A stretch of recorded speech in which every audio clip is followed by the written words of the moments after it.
أعوذ بالله من الشيطان الرجيم بسم الله الرحمن الرحيم وصلى الله على سيدنا محمد وعلى آله وصحبه وسلم تسليما أما بعد. Donc nous sommes dans la deuxième partie du Tawhid quantique. Donc nous avons expliqué brièvement la fois dernière que le fait de regarder les atomes, ça figeait les atomes et ça figeait la création qu'Allah subhanahu wa ta'ala a fait.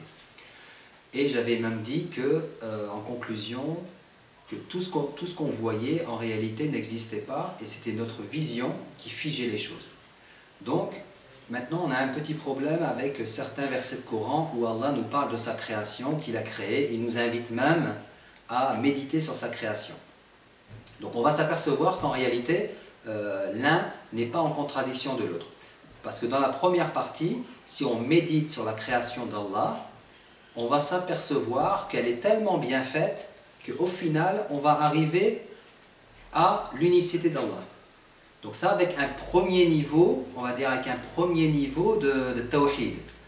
Et ensuite, il y a un autre niveau de tawhid où on va percer, on va dire, ce voile qui est celui de la vue et voir les lumières et voir l'énergie avec laquelle tout ça a été fait. Et donc, on va aussi arriver au même but, mais par un autre chemin, qui est celui du tawhid.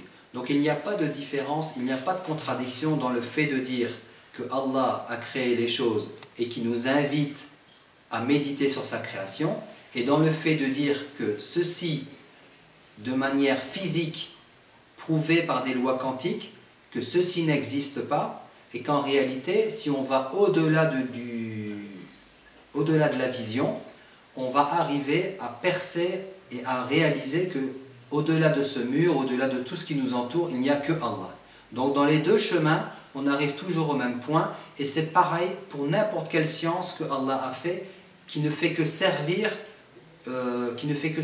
son unicité en fait. Subhana rabbika rabbil izzati amma yasifun wa salamun ala al mursalin walhamdulillahi rabbil alamin.